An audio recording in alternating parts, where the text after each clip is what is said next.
Bismillaahi Raxmaani Raxiim. Halkan waxaan uga hadli doonaa recursion conceptiga loo yaqaano markii la joogo Java ama data structure. Conceptigan waxaan uga hadli doonaa muxuu yahay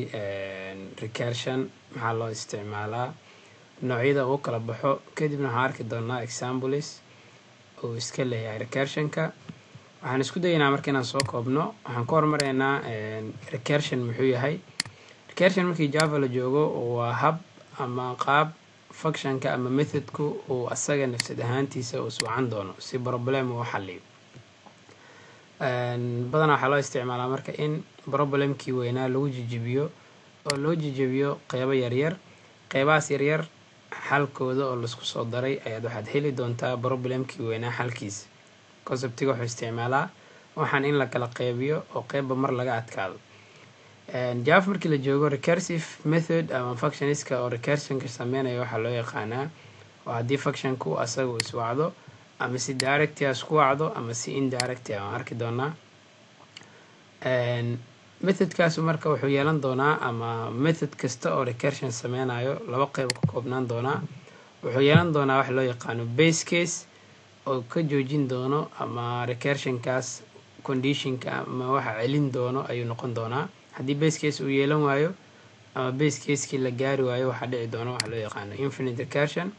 sidoo kale waxaa jiro qeyb kale oo loo yaqaano recursive case. method kasta oo recursion sameynayo marka wuxuu ka kooban yahay laba qeyb, waa base case iyo recursive case. waa meesha callingka tirada badan oo repetitionka sameynayso iyo repetitionkaas tirada badan waxaa celin doono oo loo yaqaano base case. waxaan maskaxda ku qabanaya marka method kasta oo recursion sameynayo wuxuu yeelan doonaa base case iyo wuxuu yeelan doonaa recursive case. ama si kale haddaa u dhigno wuxuu ka koobnaan doonaa if iyo else. iftu waxay noqon doontaa base case-ka, elestuna waxay noqon doontaa qeybka sameynaysa recursive case-ka ama callingka tirada badan. recursionka wuxuu kala baxaa laba nooc. wuxuu noqon karaa mid loo yaqaano direct recursion iyo indirect recursion. direct recursion waxaa loo yaqaanaa haddii hal function oo asaga iswacdo waxaa loo yaqaanaa direct recursion oo functionkan asaga ayaa iswacday oo nafsad ahaantiisa, markaas wuxuu noqon doonaa direct recursion. tusaale ahaan functionkeena sum oo lagu magacaabaa isla asaga hadduu iswacdo waxaa loo yaqaanaa direct recursion. haddii uu methodkani uu wacdo method kale kaasna uu mid kala wacdo ugu dambeynna lagu soo laabto kii ugu horeeyey, markaas waxaa loo yaqaanaa indirect recursion. tusaale ahaan m1 ayaa wuxuu wacday m2, m2 wuxuu u wacdaa asagana m1. waxaa loo yaqaanaa recursionka noocan oo kale ah indirect recursion oo micnaheedu tahay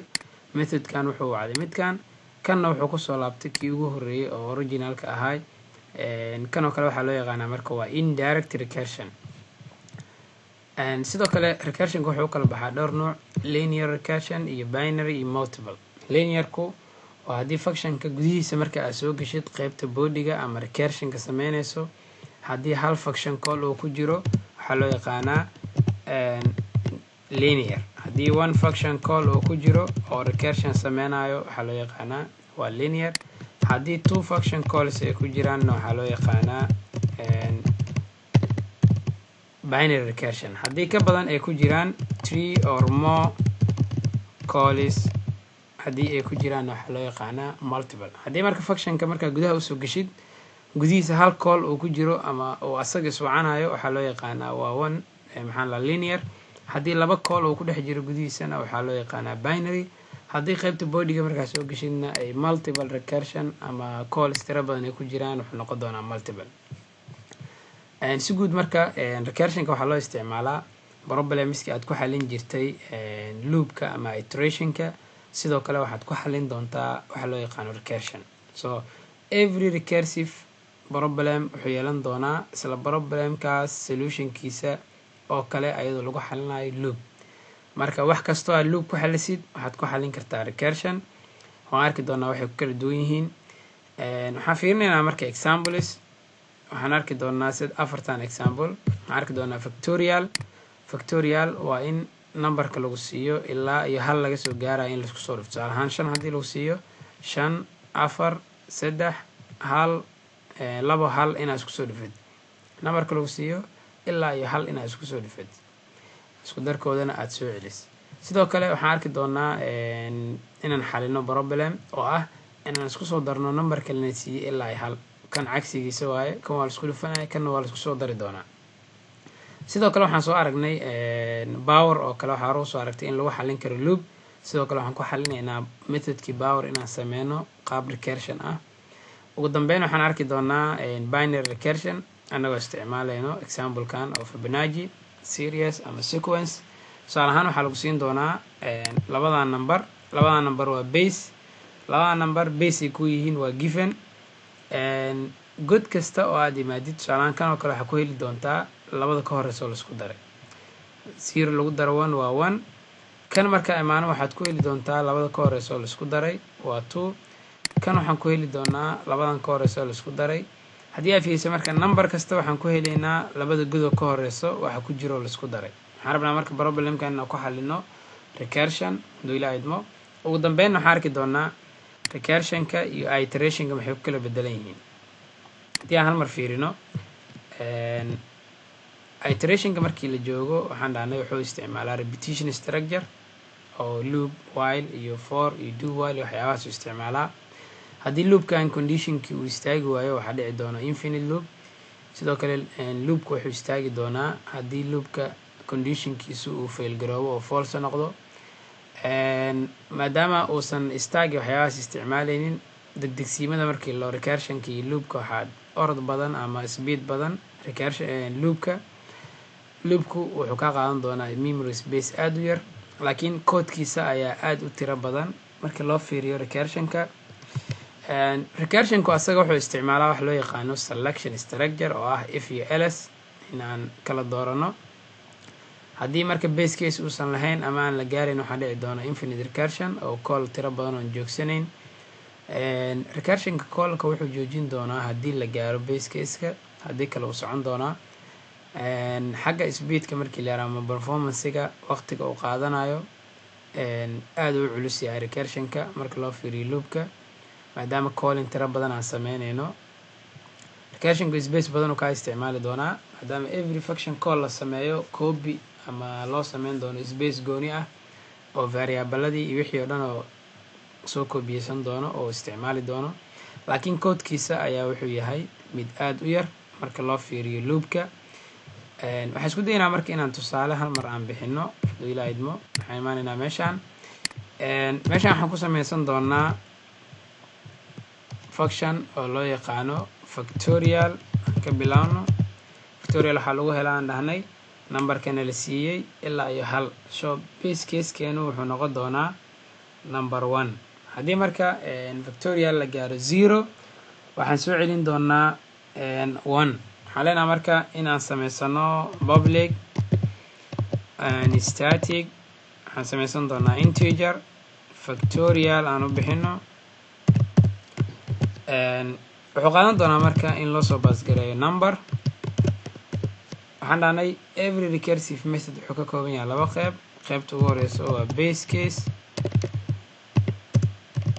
qaybta ku xigtana waxaan dhahnay waa recursive case so base case aan ka bilowno waxaan leenahay haddii numberku uu la eg yahay 0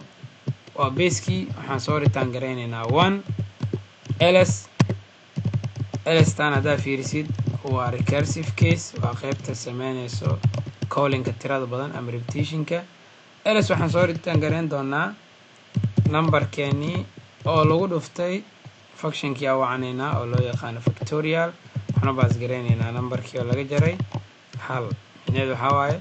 numberkan sida hal looga jaraayo wuxuu gaari doonaa baseka markii la gaaro waxaa la bilaabi doonaa resultigi in la soo celiyo numberadii la isku soo dhuftay ayaa la isku soo dari doonaa ugu dambeyn waa heli doontaa tusaale haddii aad isticmaalaysay maxaa la dhahaa number noocan oo kale ah haddaan usoo baasgareyno 3 nteenu haddii ay la eg tahay 3 wuxuu sameyn doonaa aan fiirino numberkeena hadduu la egyahay 3 wuxuu sameyn doonaa inuu sidaan usoo xaliyo wuxuu dhihi doonaa 3 lagu dhuftay 2 lagu dhuftay 1 haddii marka 3 lagu dhufto 2 lagu sii dhufto 1 waa 6 intaas ayuu soo celin doonaa. Marka waxaan arki doonaa qaabka uu shaqeynayo. hadda haddii anigu aan functionkan oo aan usoo baasgareeno intaan waxa uu qabanaya fiirin factorial waxaan leenahay factorial of 3 waxaan ka rabnaa inuu noo soo celiyo 6 waxaan leenahay factorial of 3 haddii aan soo rangareeno waxaan arki doonaa in uu noo soo celin doono 6 haddaa fiirisid marka wuxuu soo celiyay 6 haddii aan fiirino sidoo kale factorial of 4 wuxuu noo soo celin doonaa haddii logiga aa fiirisid intaana rangareen ka hor factorial of 4 waxay u dhigantaa 4 lagu dhuftay 3 waa 12 lagu dhuftay 2 waa 24 lagu dhuftay 1 factorial of 4 marka waa 24 ayadana wuxuu soo celin doonaa 24 haddii aa fiirisid qaabkaas usoo xisaabin doonaa. kan waa factorial nooca aan sheegaynay waa direct recursion oo functionkan asaga ayaa isku wacday. sidoo kale waa linear. sababta linear uu ku yahay waxay noqon doontaa functionkan markii gudihiisa aad soo gashid kaliya hal function call ku jiro. hadduu hal function call ku jiro qaybta bodyga waxaa loo yaqaanaa waa linear oo markii ls la imaado haddii dhowr function call inta ku jiri lahaayeen ls gudaheeda waxaa la dhihi lahay ama binary ama multiple, laakiin hadda waa linear. factorial qaabkan uu shaqeynaa. example-ka noogu xiga waxay tahay kan uu isku dhufanayo numberiska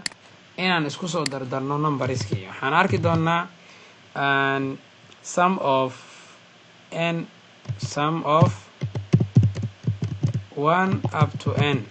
number aan siin doonaa ilaa ay hal inaan isku soo dardarno. isagana waxaan leenahay public static. sababta static aan uga dhigayno waxay tahay contextiga aan uga soo call garaynayno waa static oo ku qasbanaa marka inaan asagana static ka dhigno. waxaan leenahay marka sum waxaan leenahay marka integer number aan soo baasgareyn doonaa. waxaan leenahay marka haddii numberkeena waa qaybta base case-ka uu la ekaado 1 haddii numberkeena 1 uu la ekaado waxaa soo return gareysaa 1 haddii kale uu numberkeena 1 la ekaan waayo waxaa soo return gareysaa numberkii oo lagu daray functionkii aan wacaneynaa numberkii oo laga jara 1. micnaheedu waxay tahay numberka lagu siiyo ilaa iyo hal isku soo daray. tusaalaan 4 haddii lagu siiyo meeshii laisku soo dhufanayo waa isku soo daray 4 lagu daray 3 lagu daray 2 lagu daray 1 qaab noocaas oo kale ah. haddii aan fiirino waxaan leenahay waxaan isku sameyneynaa sum of 3 waxaan leenahay marka sum of 3 waxa ka yar haddii laisku soo daro 3 lagu daro 2 lagu daro 1 waa 6 isla resultiga ayuuna siin doonaa. laakiin 4 markaan fiirino wuxuu sameyn doonaa inuu ka bedelo 4 lagu daro 3 lagu daro 2 lagu daro 1 wuxuuna siin doonaa 10 oo isku darka markii aan fiirino 4 ilaa iyo 1 waa 10 qaab noocaan oo kale u shaqeyn doonaa. example-kana wuxuu isticmaali doonaa in laisku soo daro waa midka hadda aan aragnay meesha ku dhufashada aheeda waxaan ka dhignay kaliya ku dar base-ka meeshii 0 ahayd midkan kana waxaan ka dhignay 1 aan iska soo xirxirno. ugu dambeyn example kale oo xigo wuxuu noo noqon doonaa functionkeeni power inaan xisaabino annagoo isticmaalayno recursion loop iyo waxyaabahaas uu ku xallin kartaa. waxaan leenahay marka public static waxaan leenahay sidoo kale integer power waxaan leenahay integer x integer n. x waa shayga la jibaarayo n waa jibaarkii. tusaale ahaan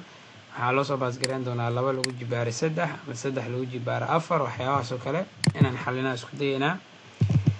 base case-kan wuxuu noqon doonaa haddii n jibaarku uu la egyahay 0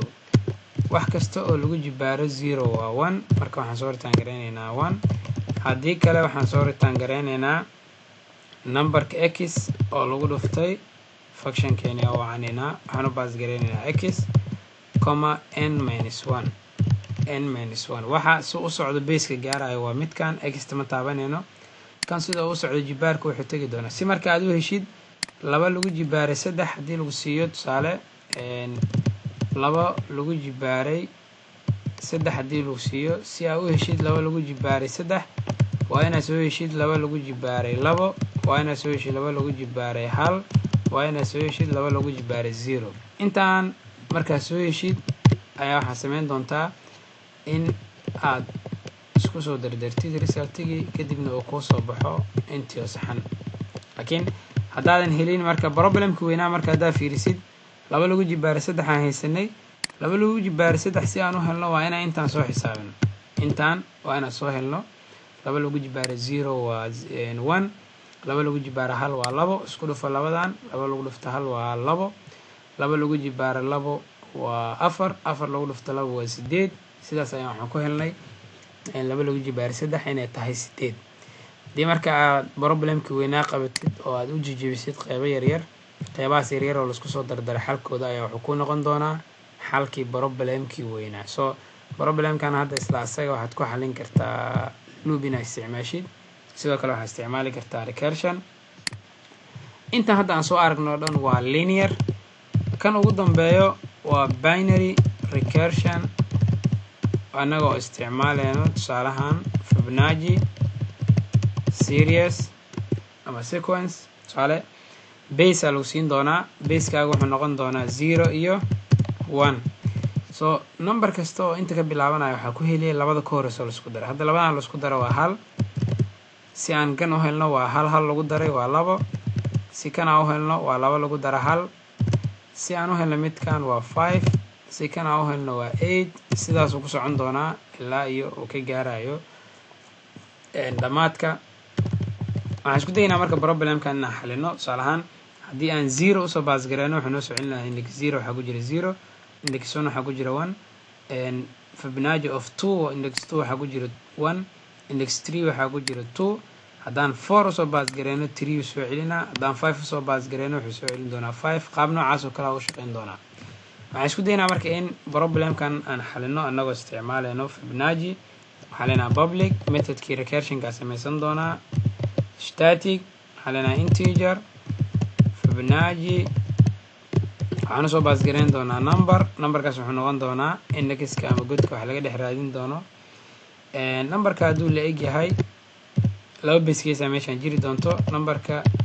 num ayuu noo yahay numberka hadduu la eg yahay 0 waa given waxaa lasoo return gareyn doonaa 0 else haddii numberku uu la eg yahay 1 ayadana waxaa lasoo return gareyn doonaa 1 else ugu dambeyso waa midda sameyn doonto base case-ka waxay noo sameyn doontaa recursive case-ka waxaa leenahay marka else waa midda ugu dambeyso haddii marka 0 iyo 1 uu la ekaan waayo 0 haddii la siiyo index 0 ku jirto index 1 1 index 2 wixii ka bilowdo waa inaan xisaabino labadan godo ka horeysa waxa ku jiro waxaan ku helaynaa inaan soo return gareeno Fibonacci n oo laga jaray 2 num oo laga jaray 2 lagu daray Fibonacci numberkii oo laga jaray 1 micnaheedu maxaa waaye godkana la siiyey labada god oo ka horeysa waa inaan isku soo darsano tusaale haddii la siiyo index 2 laga jara 2 waa 0 2 laga jara 1 waa 1 labaana la isku soo daray ayaan kan ku heli doonaa haddii indexkan la siiyo waxaan ku heli doonaa kan iyo kan oo la isku soo daray hadda wuxuu noo xisaabin doonaa tusaale ahaan 0 1 2 3 haddaa u baas gareeyo 2 uu siin doonaa 4 haddaa u baas gareeyana 3 ayuu siin doonaa waa fiirinaynaa waxaan leenahay Fibonacci of 3 waxaan u wacanaynaa functionkeeni waxaan leenahay Fibonacci of 3 haddii aan fiirino Fibonacci of 3 maxaa ku jiro intaan aan imaano 0 1 2 Fibonacci of 3 0 1 2 3 index 3 waxaa ku jira marka 2 haddaan u baas gareeyo Fibonacci of 5 ama Fibonacci of 6 aan fiirino waxaan arki doonaa waxa uu soo celiyo Fibonacci of 6 markaan dhahno wuxuuna siin doonaa waxaa meeshaan ku jiro Fibonacci of 6 wuxuuna siiyaa haddaa fiirisi 8 0 1 2 3 4 5 6 index 6 marka waxaa ku jiro 8 qaab noocaas u soo xisaabina wuxuu soo heli doonaa labadan ka horeyso la isku daray labadan la isku darayna waa 8 sidaana ku helaynaa index 6 markaa raadinayno waa inaan index 4 iyo 5 inaan isku soo darno 4 iyo 5 inaan isku soo darno qaabkan u soo xisaabinaa marka recursionku marka qasab ma inaan markasta isticmaashid mararka qaar waa laga fiican yahay sanad isku darka sum oo kale markaan sameynayo oo numberadaan isku soo darsanayo waxaan isticmaali karaa loopka ayaa fudud waxaa kale oo isticmaali kartaa waxyaabo badan inaad maxaa lahaa array elementskiisa isku soo dardartid inaad waxyaabo kale ku sameysid midkan hadda waa binary recursion aan dhahnay waxaan ku ogaanaynaa function callka markii la sameynayay callkan koowaad iyo callkan labaad laba call ku jirta marka qaybta list oo recursionka sameynayso hadduu laba ku jirto waa binary recursion haddii hal ku jiro call waa linear haddii ka badan ay ku jirtana waxaa loo yaqaanaa multiple recursion waxaa jira marka in hadda functionkan waa direct recursion asaga iswacanayo haddii aan tijaabino mid sameynayo indirect tusaale ahaan haddii aan dhaho void m1 tusaale ahaan aan soo daabaco test waxaan soo daabac haddana waxaan dhahay waxa uu wacataa m2 intaa imaaday waxaan abuurtay void m2 asagana wuxuu u wacday m1 callka noocan oo kale waxaa loo yaqaanaa indirect recursion tusaale m1 wuxuu u wacday m2 markii la imaado muxuu ku laabtaa asagana m1 u wacday isla kii u wacdo u wacday kan oo kale marka functionka shaqadu rabaa kuu qabto waxaa loo yaqaanaa indirect recursion tusaale ahaan kan oo kale haddii aan usoo baasgareyno integer n tusaale ahaan meeshaan dhaho static void kan aan dhaho static void m1 waxaa usoo wacday waxaan dhahay waxaa iisoo daabacdaa welcome m2 u wacday wuxuu u baasgareeyay n oo laga jara hal kan wuxuu qaadan doonaa asagana n kan wuxuu warka u waca wuxuu u baasgareyn doonaa intan asagana wuxuu soo daabici doonaa welcome haddii aan fiirino functionkan wuxuu soo daabacaa welcome wuxuu u wacanaa n-1 u socon doonaa haddii n ay la ekaato 0 intaan soo daabac kan u waco sidoo kale kan markii la yimaado waxaan leenahay haddii n ay la ekaato 0 intaan soo daabac hadhowdina shaqadaas sii wado sida n1 looga jaraayo wuxuu gaari doonaa baseka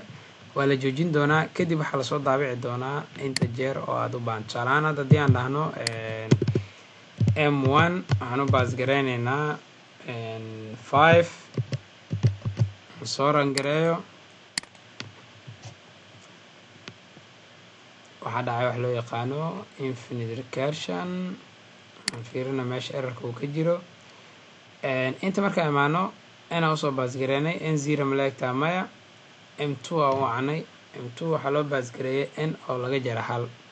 marka waa inaan qeybta elsta geeyo intaan callkan kana waa inaan qeybta elsta geeyo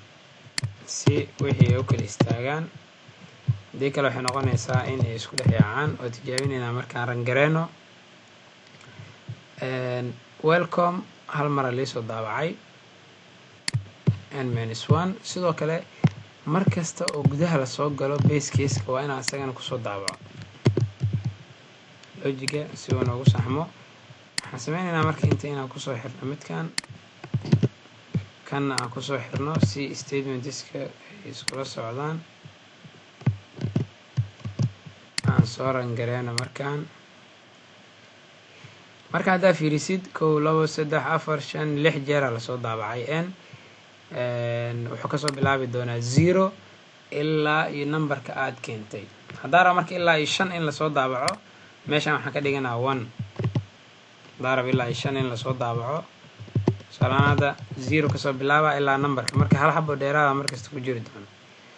hadda haddii aad fiirisid waa 1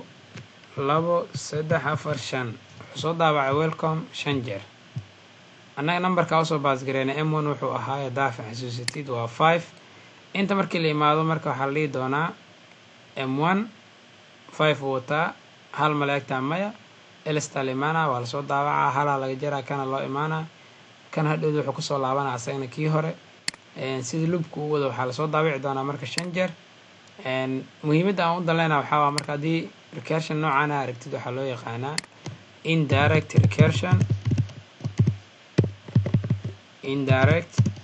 recursion kuwa hore oo dhan aan soo arkeenin wuxuu ahaa direct recursion halkaas ku joojinaynaa cashirkeena. Assalaamu calaykum waraxmatullaahi wabarakaatu.